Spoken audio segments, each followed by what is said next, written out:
Hello ನಮಸ್ತೆ. ನನ್ನ ಹೆಸರು ಅನುಶ್ರೀ. ನನ್ನ ತಂದೆ ಹೆಸರು ವೆಂಕಟೇಶ್.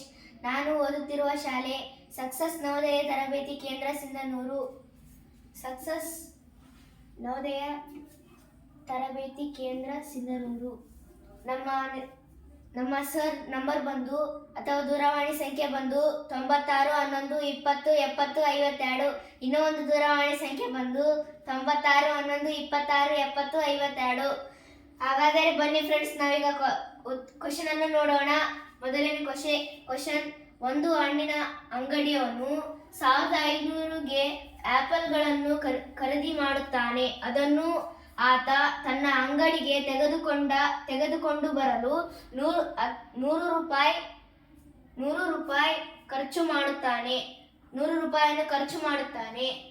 ತಾನು ತಂದ ಆಪಲ್ಗಳನ್ನು ಆತ ಒಟ್ಟು 2236 ರೂಪಾಯಿಗಳಿಗೆ ಮಾರಾಟ ಮಾಡುತ್ತಾನೆ. ಹಾಗಾದರೆ ಅವನು ಗಳಿಸಿದ ಲಾಭ ಎಷ್ಟು? ಹಾಗಾದರೆ ಬನ್ನಿ ಫ್ರೆಂಡ್ಸ್, ನಾವೀಗ ಉತ್ತರವನ್ನು ನೋಡೋಣ. ಈಗ ಆಪಲ್ಗಳು ಖರೀದಿ ಮಾಡುತ್ತಾನೆ. ಕೊಂಡ ಬೆಲೆ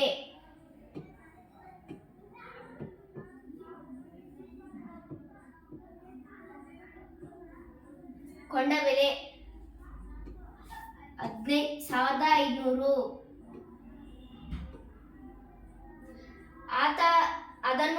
ಆತ ತನ್ನ ಅಂಗಡಿಗೆ ತೆಗೆದುಕೊಂಡು ಬರಲು 100 ರೂಪಾಯಿಗಳನ್ನು ಖರ್ಚು ಮಾಡ್ತಾನೆ. ಮಾರಿದ ಬೆಲೆ 100 ರೂಪಾಯಿ ಆದರೆ 100 ರೂಪಾಯಿಗೆ ಕೂಡಿಸಬೇಕು. 0 + 0 0. 0 + 0 0. 5 + 1 6. 1 ಪ್ಲಸ್ ಆದರೆ ಕೆಳಗಡೆ ಪ್ಲಸ್ ವ್ಯಾಲ್ಯೂ 0 ತಿಳ್ಕೊಬೇಕು. ಹಾಗಾದ್ರೆ 1 + 0 1. ಹಾಗಾದ್ರೆ ಕೊಂಡ ಬೆಲೆ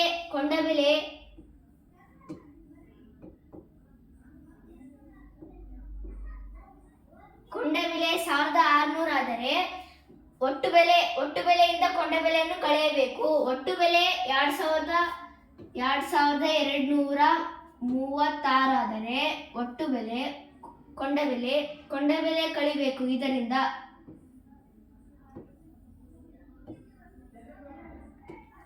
ಕಳಿಬೇಕು. 6ರಲ್ಲಿ 0 ಹೋದ್ರೆ 6, 3ರಲ್ಲಿ 0 ಹೋದ್ರೆ 3, 2ರಲ್ಲಿ 6 ಹೋಗೋದಿಲ್ಲ, 2 ಸಣ್ಣ ಸಂಖ್ಯೆ ಆಗಿದೆ. ಆದ್ದರಿಂದ ಇಲ್ಲಿ ಒಂದು ದಶಕ ತಗೊಬೇಕು. 12 ಆಗುತ್ತಾ? ಇದು 1 ಆಗುತ್ತೆ. ಇಲ್ಲಿ 1 ತಗೊಂಡಿರ್ತೀವಿ ನಾವು, ಅದಕ್ಕೆ 1 ಆಗಿರುತ್ತದು. 12ರಲ್ಲಿ 6 ಹೋದ್ರೆ 6, 1ರಲ್ಲಿ 1 ಹೋದ್ರೆ 0. ಈ 0 ಮುಂದ್ಗಡೆ ಬಂದಿದ್ರಿಗಿನ ಕನ್ಸಿಡರ್ ಮಾಡ್ಕೊಂತಿದ್ವಿ ಅದನ್ನ. ಇದು 0 ಹಿಂದ್ಗಡೆ ಬಂದಿದ್ರೆ ಅದು ಲೆಕ್ಕ 636 ಬರುತ್ತಾ. ಹಾಗಾದರೆ ಸರಿಯಾದ ಉತ್ತರವನ್ನು ನೋಡೋಣ ಬನ್ನಿ friends. Option B right answer. ಈ ಯೂಟ್ಯೂಬ್ ನೋಡುತ್ತಿರುವ ಎಲ್ಲ ನನ್ನ ಗೆಳತಿಯರಿಗೂ ಲೈಕ್ ಮಾಡಿ, ಸಬ್ಸ್ಕ್ರೈಬ್ ಮಾಡಿ, ಪಕ್ಕದಲ್ಲಿರೋ ಬೆಲ್ ಬಟನ್ ಅನ್ನು ಕ್ಲಿಕ್ ಮಾಡಿ. ಧನ್ಯವಾದಗಳು.